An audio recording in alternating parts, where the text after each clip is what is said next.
You're listening to the JD Rucker Show. Let's begin. Democrats, for at least the last 2 decades, have been horrible when it comes to policies. Now, you could say that they've always been horrible, and we can go back to Clinton, and there were at least a handful of policies that he put into place that were half decent. I didn't necessarily support him, but he did have a pretty decent economy. Granted, it was during the dot-com boom, and Newt Gingrich and the House had something to do with it, but whatever. Point is that at least his policies, other than, he had some really bad ones, but they weren't like all just horrible. Then you get to Obama, and pretty much every single one of them was just disastrous and horrible. Don't even get me started on Obamacare or why Republicans couldn't repeal it, but that's a discussion for another day. Let's stick with what's relevant. The Biden-Harris regime. What policies have they had? Let's see. They had defund the police in the early days. That has not worked out very well, except technically speaking, you could say that it has worked out perfectly because crime is rampant now. Police forces are decimated. There are many ways they're scared to even do their jobs. Maybe that was the plan the whole time. What about the repealing reversing, I should say, all of Donald Trump's executive orders to protect the border? You could say that it hasn't worked, obviously, especially remain in Mexico. When he pulled that one, that really was a game changer. That pretty much gave us open borders, right? And you say that, well, their policies aren't working, except I would argue that, of course, they're working exactly the way the Democrats in the Uniparty swamp want them to work. What about the big one, Bidenomics? Obviously, that hasn't worked right. That was supposed to fix the economy, except maybe it has worked. Maybe tanking the economy was the plan the whole time. But now we fast forward, and for the past 3 weeks, Kamala Harris has been the nominee for the Democrats, and she has not put out a single policy proposal. Hold on. We've got breaking word. Wow, talk about perfect timing. She has just released her first policy recommendation. Let's see what it is. And eliminate taxes on tips for service and hospitality workers.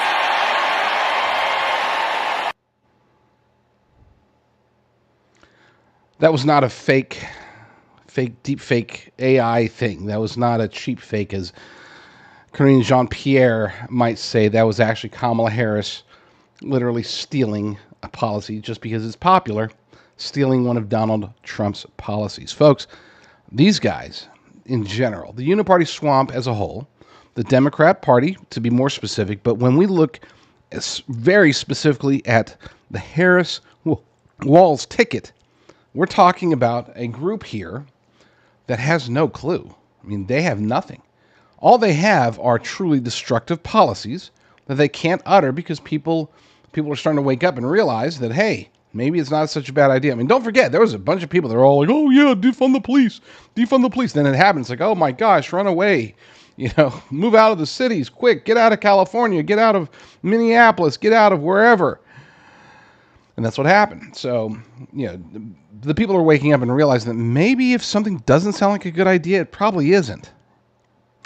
But maybe if something sounds like a good idea, it is, and even a Democrat can say it. So Kamala Harris, for her first official policy recommendation or promise, she's promising to do something that Trump has been promising to do for a while. I think that is the Democrat Party in a nutshell. Anything that they actually do, anything they actually propose that comes from their own hearts, their own minds, total failures.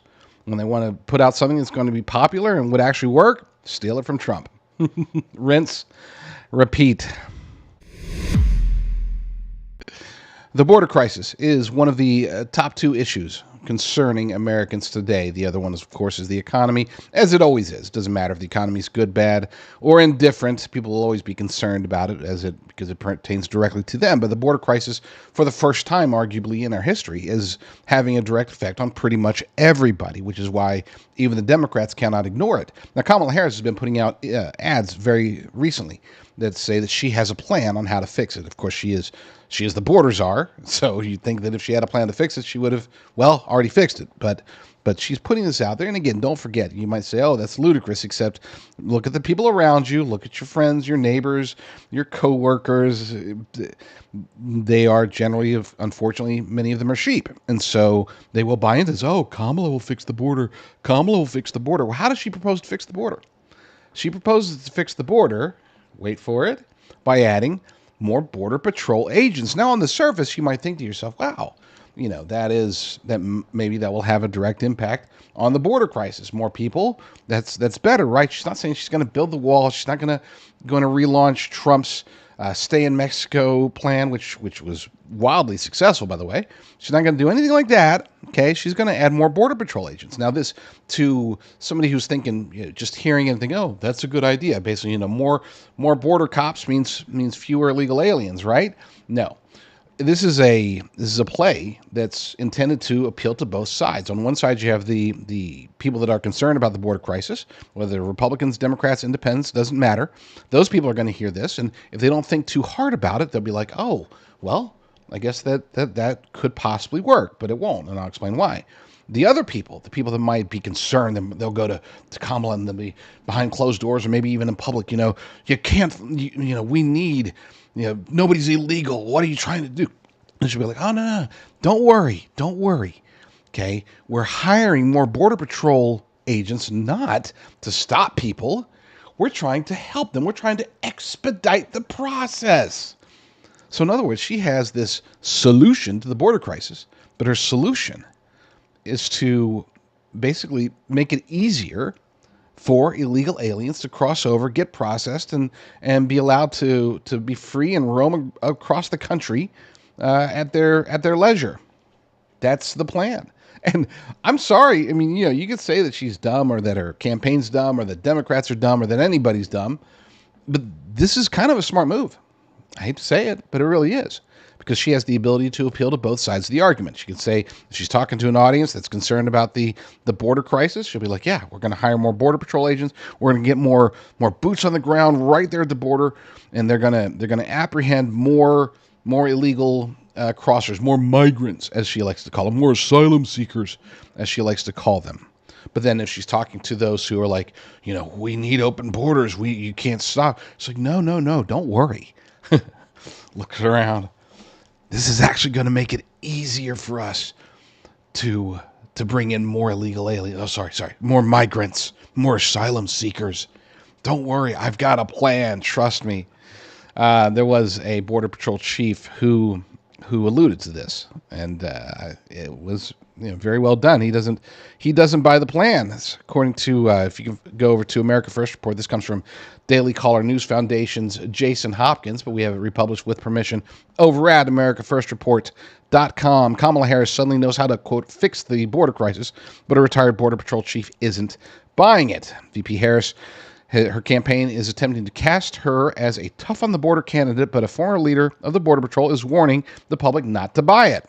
The Harris campaign has released a slate of advertisements that claim the presumptive Democrat presidential candidate would fix the border and crack down on illegal immigration by increasing the number of Border Patrol agents. However, retired Border Patrol Chief Rodney Scott, who led the agency while Harris served as quote-unquote border czar, which I think technically she still is. They didn't say, oh, we're rescinding your border czar status. No, she's never really accepted it, whatever.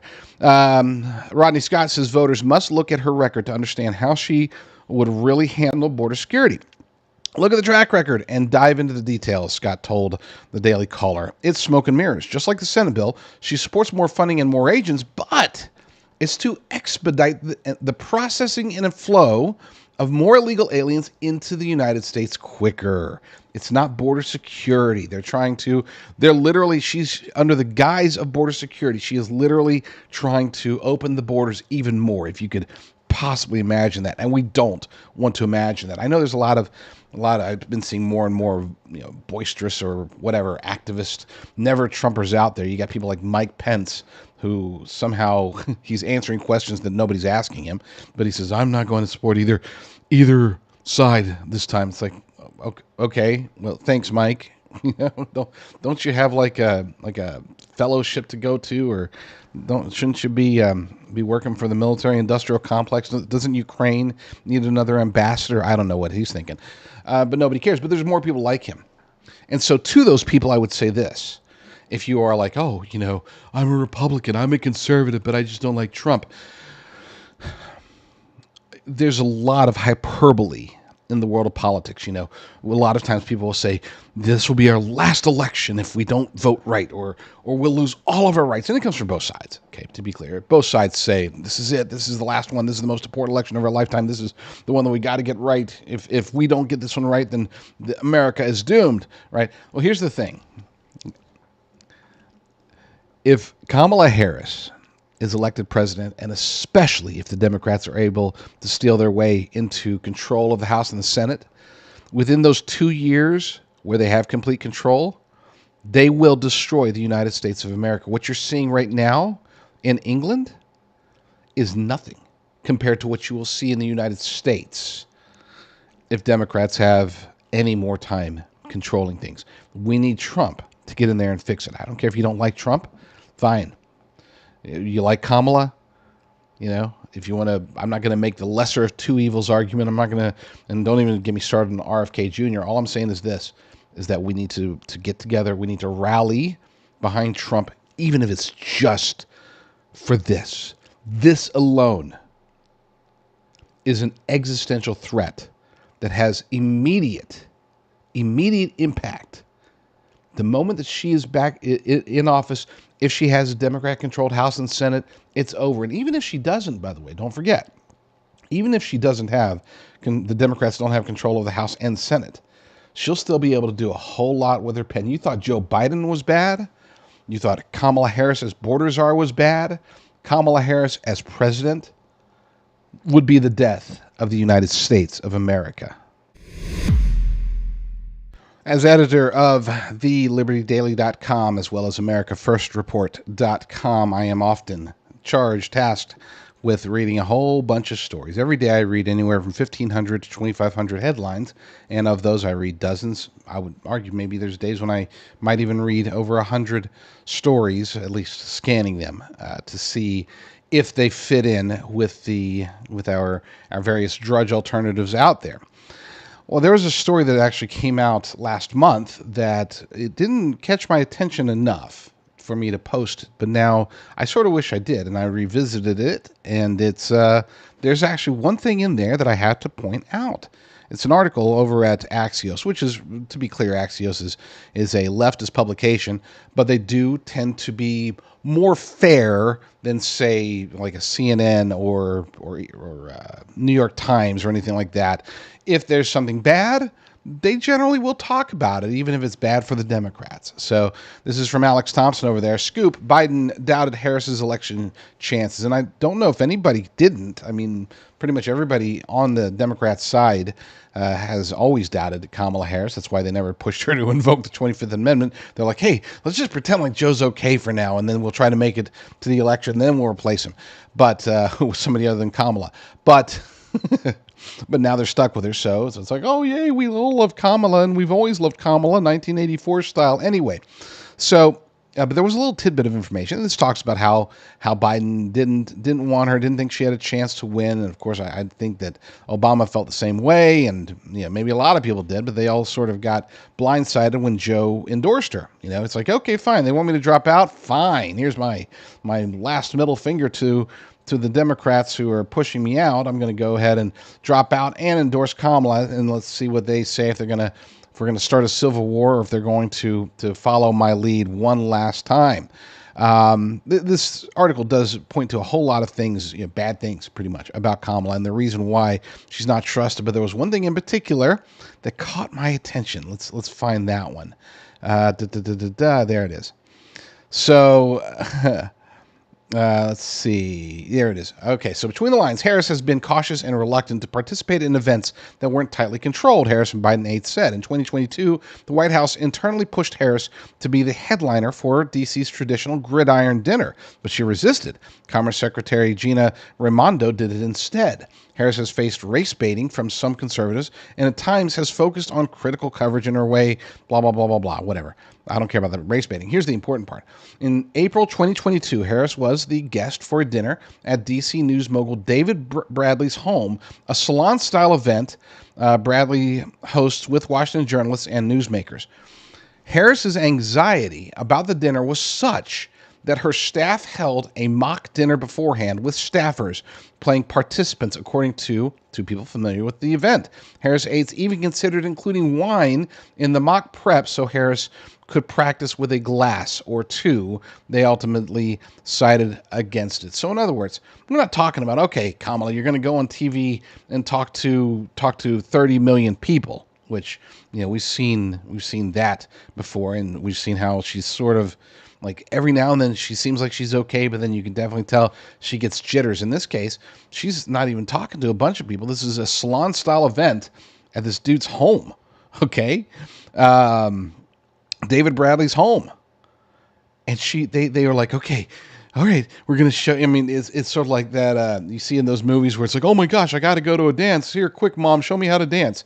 It's like she's got to go to this dinner, and she can't go to dinner without having like practice runs. Okay, use this fork. I mean, I'm not saying that, oh, everybody's, she hasn't been to enough of these fancy dinners to know. I'm not saying that there's anything necessarily wrong with that. But the fact that she does get this anxiety, we don't need a president who gets anxiety over dinner. We don't need a president who backs out on speaking at a different dinner because she gets nervous. Can you imagine if she's getting nervous for going to David Bradley's home? What if she has to go to meet with Vladimir Putin? What if she were to go to meet with the Ayatollah Khamenei? And to be clear, he probably wouldn't meet with her if she were president, because she's a woman. And I'm not trying to throw sexism in here. I'm not endorsing Iran's hatred for women. I'm just saying that it is a complication that we have to take into consideration. What about Saudi Arabia? I mean, there's a lot of challenges that we have to take into consideration. I'm not just talking, obviously, if you're watching the show, there's 99% chance that you're not even considering voting for Kamala Harris. But we need to make other people aware. Make them aware. Show them this article from left-leaning Axios. This isn't like the Gateway Pundit or Breitbart or anything like that. This is left-leaning Axios talking about how she had anxiety and need to do practice runs in order to have dinner at a journalist's house.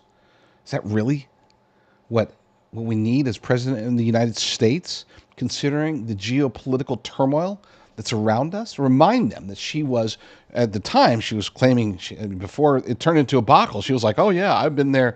I was with Joe Biden. I was the last person in the room, and we worked on this together. She was like super pumped about taking credit for the Afghanistan withdrawal. And then after it was, of course, a debacle that cost Americans lives, she kind of slithered away, that old Homer Simpson meme where it kind of fades into the bushes. That's what happened to Kamala in regards to Afghanistan. She was super pumped about being able to take credit for it, but then the debacle made her slither away. And it's probably the easiest way to look at her. She does slither. She's a snake, but she's worse than a snake. She's a snake that gets anxiety when she's trying to have dinner with journalists. There are a few companies out there that can help you to get long-term storage meds. It's something that they don't talk about nearly enough, I don't think. I know that obviously you and my audience, you are preparedness-minded, survival-minded. You have, whether you're a full-blown prepper or you're just, let's keep a few supplies just in case. You fall into the category of at least wanting to be self-sufficient, at the very least.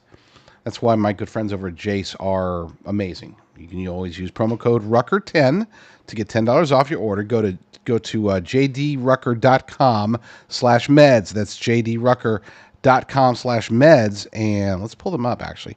So their play is a strong one. They offer emergency medications, 28 medications such as ivermectin, antibiotics, anti-malaria meds, just in case you're ever going to Africa, I guess, EpiPens, and more. They also have prescription supplies, and you get all this stuff through telehealth, so it's not like you got to go to your doctor and get it checked out and stuff like this. They offer these things through the mail. You get it mailed to you. It's awesome.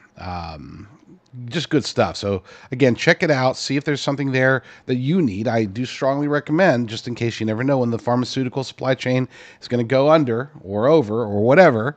You never know when your pharmacies are just not going to be open, or getting to the pharmacy is tough because there's roving bands of leftists, Antifa or whoever, because they get so mad that Trump is reelected that all of a sudden they're like, oh no, burn it all down, and then you just can't go get your meds. Get them. I mean, chronic stuff. You got diabetes, cancer. They have options for you. And I don't know. I mean, I'm not a doctor. I don't know what you need, but at the very least, check it out. There's a partial list of infections treated with their life-saving medications. They've got their daily, backup prescription supplies. If there's ever time to get a backup prescription supply, now is the time. So jdrucker.com/meds, MEDS, jdrucker.com/meds, and use promo code Rucker10 at checkout. One of these days I'm going to do an episode, maybe a couple of episodes, on my theory that pretty much every single thing that the radical left does, the globalists, the uniparty swamp, whatever you want to call them, everything they do has the end goal of destroying our faith. People will say, oh, well, that couldn't be true because, what does faith have to do with this, or what does faith have to do with that? And I would argue that perhaps the minions, the little guys, the pawns, the puppets, the useful idiots, they have no idea what exactly they're pursuing. Maybe they're just going after money, or they're going after power, or they're going after whatever, okay? But the people up top, the ones that are pulling the strings, the powers and principalities, the globalist elite cabal, the direct minions of Satan, if you will, those folks, they understand that what everything they're doing, from cultural Marxism to economic collapse to World War III to it all points to an end game for them where as few people as possible, especially Americans, but worldwide, as few people as possible are devoted to Jesus Christ as their Lord and Savior. As few people as possible read their Bible, are willing to pray, are willing to openly acknowledge their faith. They want to minimize that all the way to nothingness. That's why when I say their depopulation and control agenda, it really is about attacking us. It's about saying, if you are a Bible-believing Christian, either you're going to be subservient all the way to the point of being willing to denounce your faith openly, or you'll be dead. Either one. We either control you or you're dead. Okay, that might sound like, oh my gosh, that's a radical perspective. But if you really dig deep into it, you'll see that I'm right. And I would argue that someday I will dig deep into it and make the argument to demonstrate that I'm right. But let's start small. For today's episode, let's just start with let's go to Oklahoma, where they're now allowing, more, we'll say more of a realistic understanding of the Bible to be taught in schools. It's not an ideal scenario, but it is far better than pretty much any other state out there. And the architect of that put out a story over at the Blaze. This is Ryan Walters. Ryan Walters is he's the superintendent of state superintendent of education of schools there in the state of Oklahoma. Article's titled, "The Real Reason Why Leftists Don't Want the Bible Taught in Schools." Now, I'm going to go through this really quickly, but there's really one point that I want to get to that's the most important. According to the article, our students deserve a real education, one that puts them in direct contact with the greatness of the civilization that we have inherited. Ever since I announced that Oklahoma's public schools would incorporate the Bible into academic curricula for the upcoming school year, my plan has been met with criticism, hysteria, and vitriol from all the usual suspects: leftist union bosses, anti-religious activists, and woke politicians. Now those forces are massing around a lawsuit to try to stop the Bible from being taught in classrooms. Whether or not one accepts it as the inspired word of God, the Bible nonetheless is a passport to an intellectual world of goodness, beauty, and historical impact. And this is the last thing that the radical left wants. Now, I'm going to agree with him about 98% there, but there's a little, it's not the last thing they want. I mean, again, if he's referring to the people that, the people that are filing lawsuits, the people that are criticizing him, casting vitriol at him and the plan itself, he's absolutely right.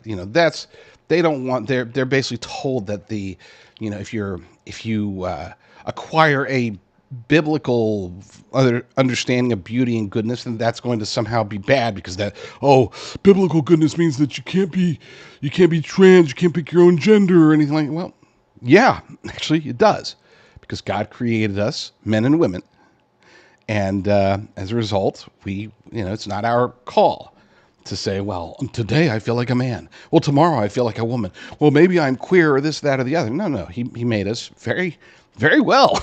I mean, we might be, as a nation and as a world, we might be getting fatter and unhealthier, but the way that he created us, we were very, very beautiful people. Adam was created in his image.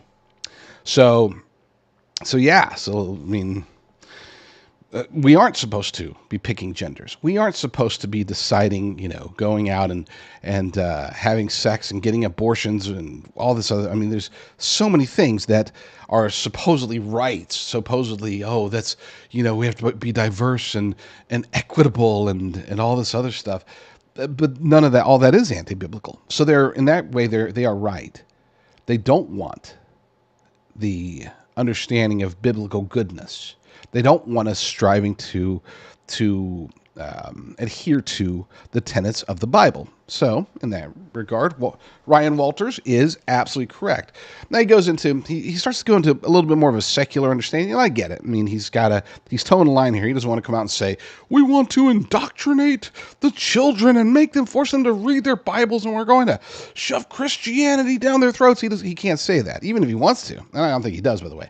I'm not accusing him of that. I'm just saying that he can't come out and say that, so he has to take a more secular approach and discuss the fact that the Bible is history. The Bible is our foundation as a nation is based around a biblical understanding. Now, I'm not saying that understanding was necessarily correct or accurate back then. I don't even know if our understanding is correct or accurate now. And I see a whole lot of people that have a very incorrect understanding of what the Bible teaches. And God, Lord willing, I don't, but who are we to know? We can't ever know for sure until the time comes. That's why I try to keep it simple. Just keep it simple.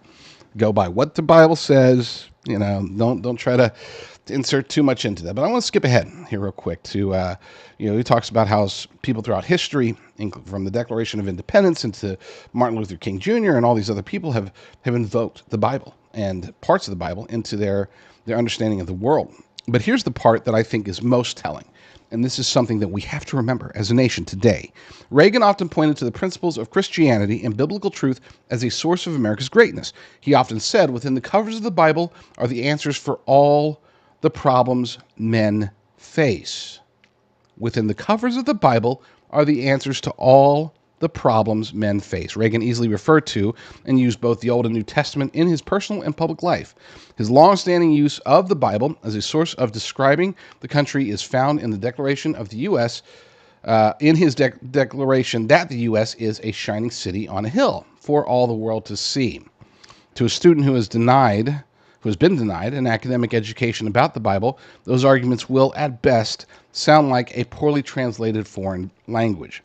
With the few exceptions of those who merely oppose teaching the Bible on the principle of the so-called separation of church and state, a phrase that appears nowhere in the Declaration or the Constitution, by the way, the loudest and most virulent opponents of teaching the Bible academically are afraid of what happens if these texts are legitimized and given public sanction. And it really does come down to exposure.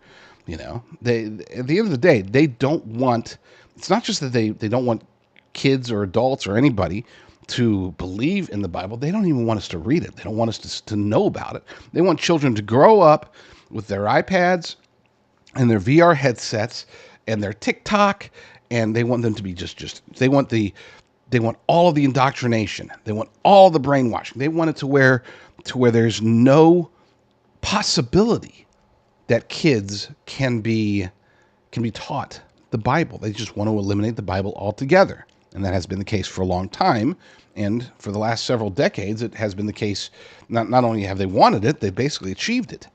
And I think in many ways that's not necessarily a horrible thing, because I think that it is the responsibility of parents to get their children launched into a biblical worldview.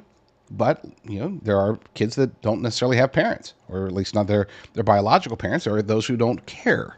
And there are those, we're in that age now to where many, I would say maybe even most of the parents in the United States, even the ones that claim to be Christians, aren't really pushing that hard to get their children to even look at a Bible, let alone understand it. How many people do you know in your life, parents in their 20s, 30s, 40s, or older, parents who have young children. How many of them do you know that will sit down and read the Bible with their children? Even if they're Christians, okay? If they're not Christians, obviously they're not going to do it. But what about the ones that are Christians? They might say, well, I take my kid to church on Sundays, or maybe they don't. Maybe they don't. Point being is this. When we look at these attacks on the faith, it's easy to see what the plan is. But when we look at the things that are not necessarily attacks on the faith, we have to understand and accept that everything comes back to trying to deny us and the people of the United States and the people around the world, and especially the children, the future generations. They want to prevent us from ever even acknowledging that we are created and that Jesus Christ is our Lord and Savior. That's the end game. So there's already been a ton of controversy surrounding Tim Walz and his service to the country as a member of the National Guard. We've talked about a lot of it, but there was a news scandal that popped up that we actually had the pleasure or displeasure of breaking over the weekend. It's a weird one. It is definitely a weird one. We post over at thelibertydaily.com as well as Knock Report and America First Report, pretty much everywhere, because it was a pretty big story. And then on Twitter, it really picked up a lot of steam. Article, more scandal, Tim Walz lied on 20th anniversary 11 time in the Middle East. And here's the weird part is that even the time itself that he spent in the Middle East was in question. So we know he's a liar. You knew that very clearly. He's made that abundantly clear. He's willing to mislead, we'll say.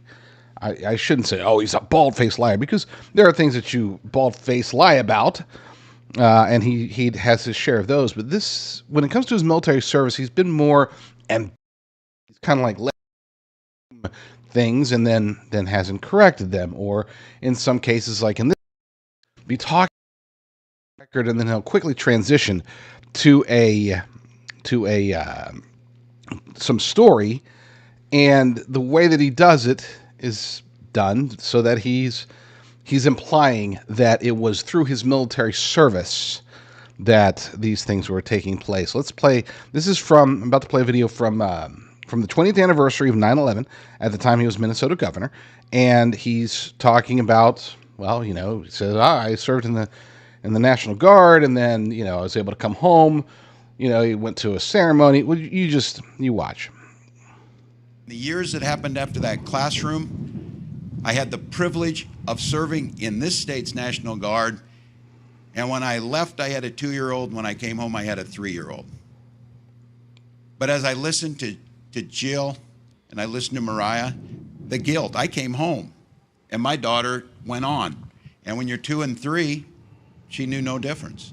That's not true for some. They can't do that. And over the preceding years of watching us, and as our nation changed, and as our political systems became more difficult for all of us to understand, I stood one night in the dark of night on the tarmac at Bagram and watched a military ramp ceremony. And if you've seen it, which these folks, many have, unfortunately, you don't leave the same. And it makes you wonder, what are we doing? What are we trying to get to? And then why?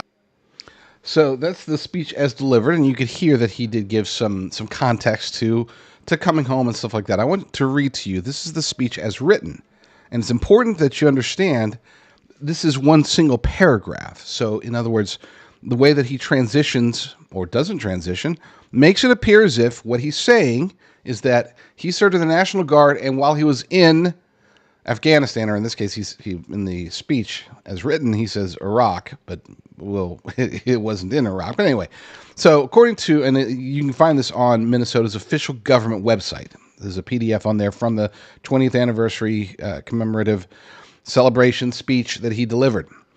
According to the Minnesota government's website, in the years after that classroom, and he was referring to when he was a teacher. He was a teacher when 9/11 happened, yada, yada, yada. Okay. In the years after that classroom, I had the privilege of serving in this state's National Guard. I stood one night in the dark of night on the tarmac at Bagram Air Base in Iraq, which it's actually in Afghanistan, but whatever, and watched a military ramp ceremony, a soldier's body being loaded onto a plane to be returned.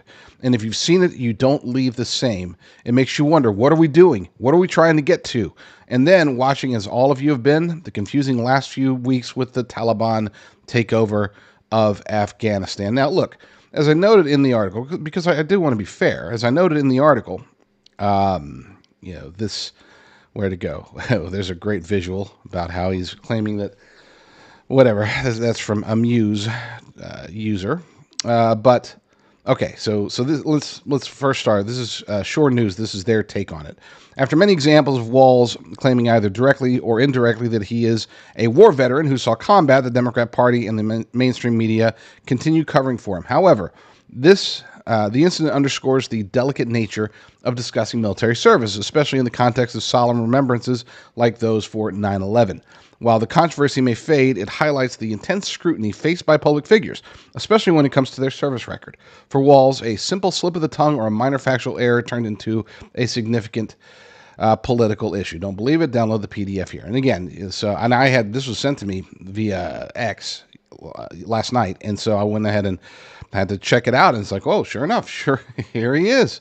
He's saying, I served in the National Guard, and then he immediately transitions to, I was at the air base, Bagram Air Base in Iraq, that was Afghanistan. I was in Bagram Air Base and witnessed this thing. He was in Congress when he was part of a congressional delegation and in Afghanistan. But again, the way that he positions it, you don't say, I had the privilege of serving in the military, and one night I was watching at Bagram Air Force Base. Like that transition there, or lack of transition, it implies, and that was his intention. Now, if this was an isolated incident, let's say, none of this ever happened, or this was the only example of him implying further, more than his regular military record, which again, I commend him for serving in the military for over 2 decades. This is, this is a great service to the country. Okay, I don't want to downplay that. I don't want to be like, oh, he's not really a veteran. No, he is. He served the country for over 2 decades. And apparently, according to all indications, he did so well. But the point of contention here is that he continues to inflate and assume and hope that other people assume more than what his actual service entailed. And again, if this was an isolated incident, it'd be like, oh, he just misspoke. But we're talking about a guy who spent years pretending to have retired with a rank that he wasn't. He had it revoked or removed.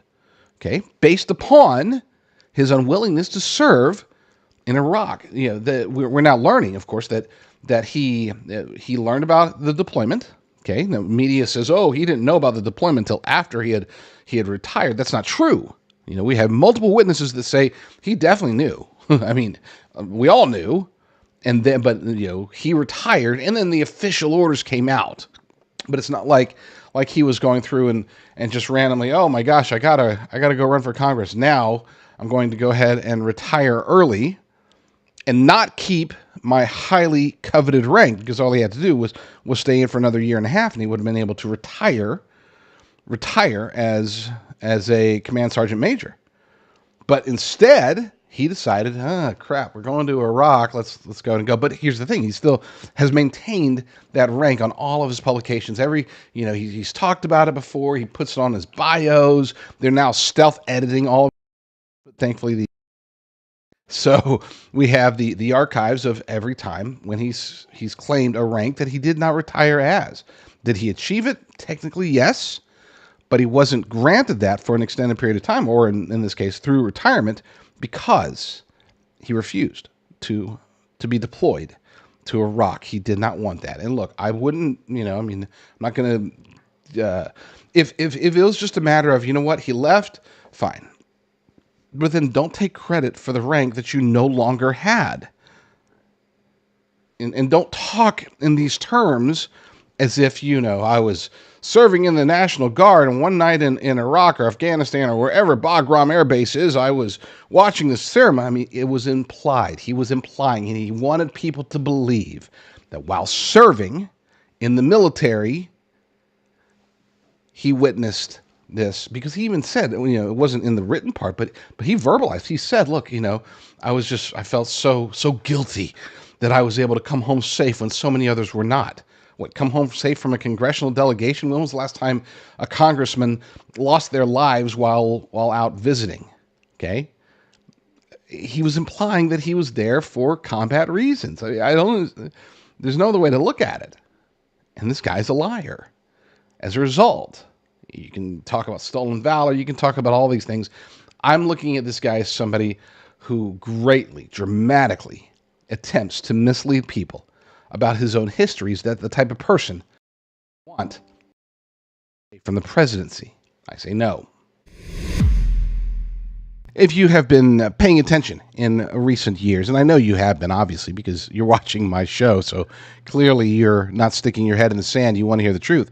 But if you have been paying attention, then you realize that over the last, 3.5, 4 years, things have been going pretty darn crazy. And it isn't just the pandemic. We should have been in full-blown recovery mode since then. Things are crazy for other reasons, and I think you know why. I am very blessed, pleased, and honored to be working with a company that helps people to secure their retirement, secure their life's savings. This is a company that doesn't just work with me, works with some much more important people than me, people such as Mike Lindell. If you go to rumblegold.com, you can work with Genesis Gold Group, and you can sign up, get a free definitive gold and silver guide, help you make sure that you're doing the right things as far as your investments go. People like Dean Cain, there's Mike Lindell again on the screen. You got people like Joe Altman, Conservative Daily Podcast, one of my good friends. He's fantastic. All three of them are, and I might not be fantastic myself, but at least I do know a thing or two when it comes to trying to defend our nation, when it comes to trying to spread the gospel. Genesis is an unabashedly faith-driven company. This is why they don't do things such as offering free silver. Look, if you want to listen to the ads that say, buy our gold and silver, and we'll give you $10,000 in free silver in exchange for a $299 processing fee, then my goodness, have fun with that. No, don't actually. Don't have fun with that, because there's nothing fun once you realize what the actual numbers are like. Go to rumblegold.com if you have a retirement, if you have wealth that you want to protect, and you want to protect it with physical precious metals. Rumblegold.com is the place to go. Endorsed by Mike Lindell, and perhaps more importantly, endorsed by me. I've long said that we shouldn't just be focusing on Biden. This is even well before Biden had dropped out, before the June debate that revealed to the ignorant people of the world that Joe Biden has dementia of some sort. Even before all that, I kept saying, look, guys, we need to focus on Democrats. We don't need to focus on Biden. We need to focus on Democrats. We need to pin this on Democrats. If we keep attacking, for example, Bidenomics, then if they replace Joe, which obviously they now have, if they replace Joe on the ticket, then where are we? Where are we left with? What all that ammunition, all of those attacks, all of those pointing fingers and associating bad economy with Bidenomics, well, that's all out the door, right? Now, something happened, and this is a positive thing for us, for conservatives, for patriots, and I guess for Republicans too. Then they went ahead and put Kamala, installed her as the replacement. So to some extent, but to some extent, we still have a little bit of that fire. We can start claiming, and a lot of people have been using the term Kamalanomics. And that's great. It doesn't quite roll off the tongue like Bidenomics did, but hey, it does work. But there is a word that I hadn't thought of. Scott Pinsker over at PJ Media, I think, came up with it, and there was somebody, at least he knew somebody who did. He saw it, and I like disappointed. I'm jelly, man. I wish that I had come up with this. According to Scott Pinsker over at Pinsker over at PJ Media, forget Bidenomics. Demonomics is the key to a GOP victory. I love it. Demonomics. That rolls off the tongue. Democrat economics, demonomics. I shouldn't. I can mic drop there and just let Scott Pinsker get all the credit for coming up with the word that we should be using. We really should. Because again, this was just about Joe Biden or Kamala Harris or the White House, then California's economy wouldn't be tanking. Then Minnesota's economy wouldn't be tanking. Then New York's economy wouldn't be tanking. This really is about Demonomics. According to the article, don't let the sexy flannel shirts and those peppy Nirvana lyrics fool you. The 1990s were actually a moody time. The feminist intelligentsia were fiercely defending Bill Clinton's cigar-tinted mayhem. America's beer drinkers had yet to lose the culture war to the pot dweebs. A young Dwayne Johnson was demanding we smell stuff. And Nancy Pelosi, Joe Biden, Chuck Schumer, Dick Durbin, Steny Hoyer, Jim Clyburn, Maxine Waters, and Bernie Sanders were all calling conservatives racist while pocketing taxpayer dollars by the fistful. Well, I guess some things never change. The 1990s marked the end of one era and the beginning of another. It was the age of AOL dial-up, Baywatch, and grunge. When the Dallas Cowboys were good, the New England Patriots were bad, and women, we naively assumed, had women parts. More importantly, it's also the last decade when pop culture was actually popular. There was no social media, no Fox News, no Daily Wire, no PJ Media. Aside from AM radio, no alternative voices whatsoever. And the everyone sang because we shared the same experiences. We all knew who starred on late night TV, and none of them were named Jimmy. We also subscribed to the city newspaper, and we all fed from the same glutinous media trough. Johnny Carson kept his personal politics a secret, skewering both parties equally on The Tonight Show, and an average 19 million viewers a night when he retired in 1992. Back then, the U.S. population was 256.5 million. Today's population is over 333 million, and Jimmy Fallon and Jimmy Kimmel's combined late-night ratings are less than 3.3 million compared to Johnny Carson's 19 million.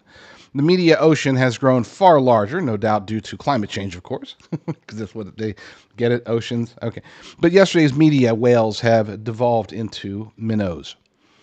This was the cultural backdrop when a plucky Georgia congressman named Newt Gingrich, arguably the most unfortunately named politician since Dick Sweat, nationalized the 1994 midterms. The Democrats should have known they were in trouble from the get-go. Bill Clinton was an unpopular liberal president. There were foreign policy embarrassments galore. Mogadishu, Black Hawk Down, and Rwanda. Clinton broke his promise not to raise taxes. Furthermore, it seemed as if the Democrats' priorities were totally out of whack. Our nation had just gone through a recession, yet the Democratic majority was preoccupied with gun control, gays in the military, bizarre social experiments, and government-run health care. There was a visceral disconnect between the Democrats' D.C. cabal and the priorities of ordinary Americans. And that does seem to still be the case, at least that portion of it.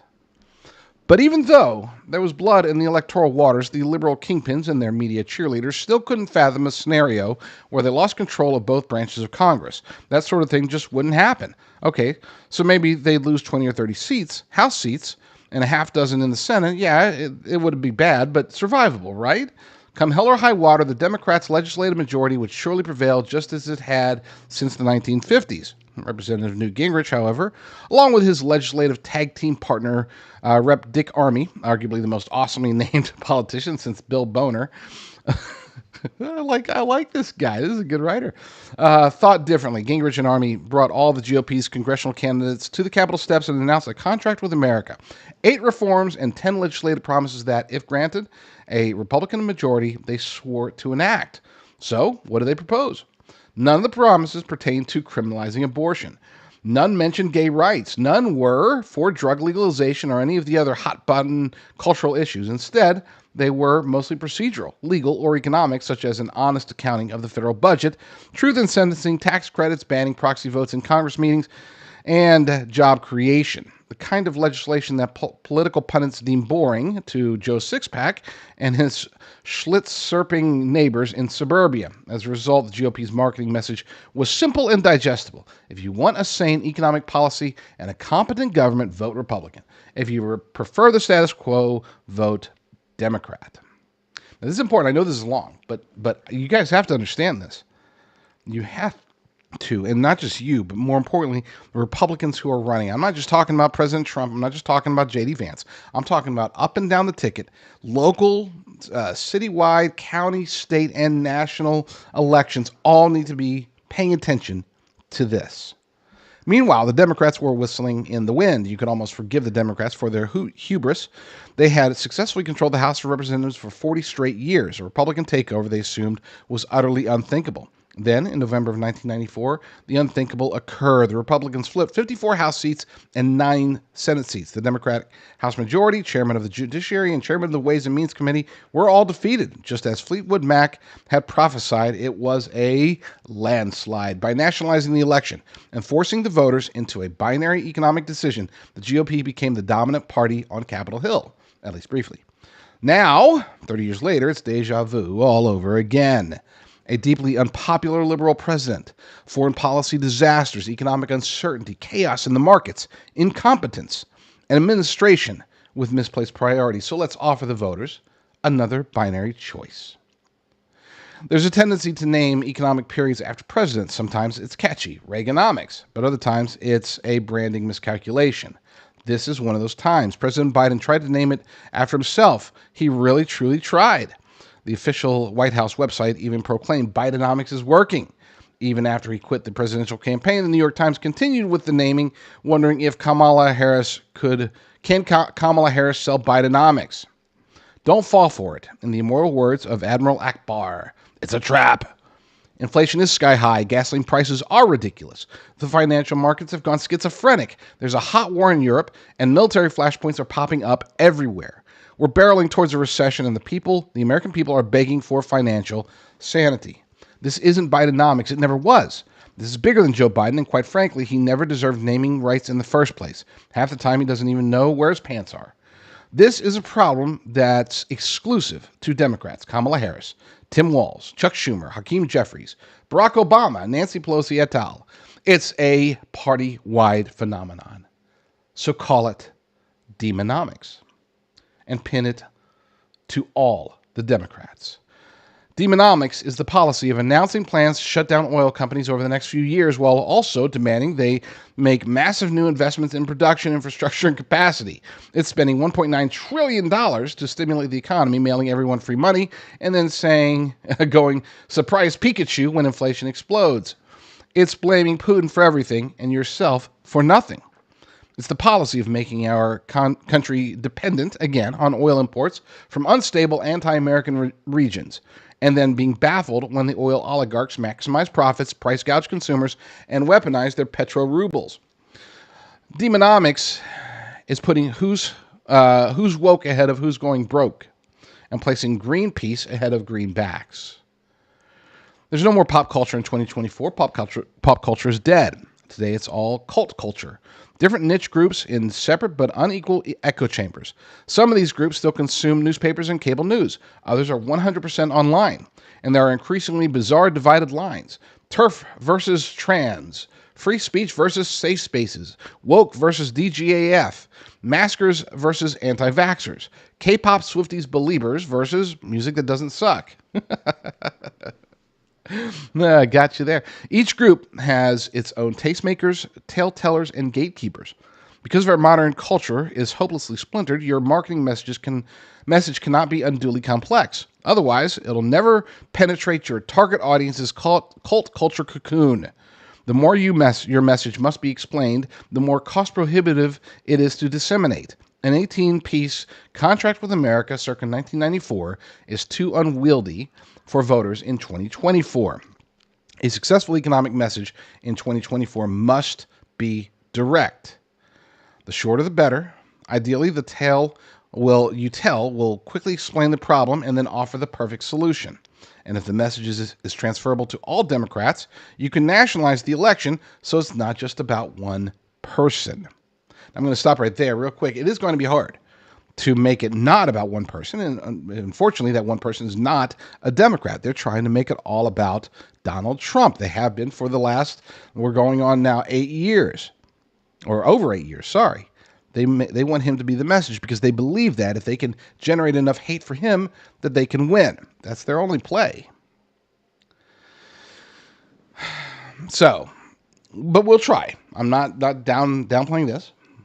We'll try. I like the idea. So what's the problem? Demonomics. What's the solution? Voting Republican. I would say vote conservative, but whatever. The fact that Demonomics sounds demonic shouldn't be lost on you either. It makes it that much better for PR purposes.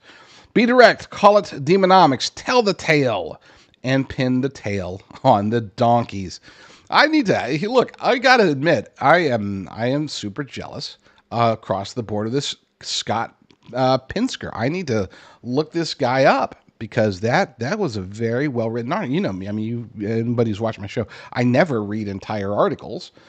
Even that one, wasn't too terribly long, but I usually read a little bit and speak. This guy said everything we need to say. It is true. We need to start making sure that our messaging is against Democrats. It doesn't matter who they plug in there. I don't care if it's Tim Walz, Kamala Harris, Michelle Obama, whoever they try to say, this is the person that's going to fix this, this is the person that's going to fix that.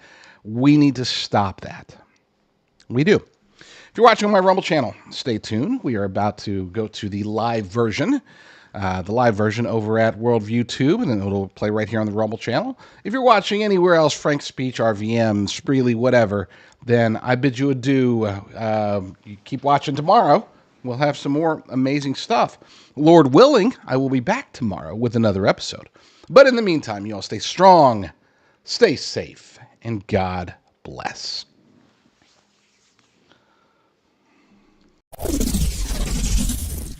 Do you have any aches and pains? Chronic inflammation might be the culprit. Meet Sweetamine, the natural way to fight inflammation. Sweetamine is packed with the amino acid glycine, the same nutrient found in bone broth that helps to regulate inflammation. Many of the diseases we face today are rooted in glycine deficiency. Just one daily serving of Sweetamine provides 8 grams of glycine, enough to stop excess inflammation right where it starts. Most people feel pain reduction after just a few days. Perfect for post-workout recovery, Sweetamine is all natural, contains no sugars or carbs, and has only 24 calories. It's ideal for diabetics, too. Use it like sugar in your favorite drinks, smoothies, or sprinkled on cereal.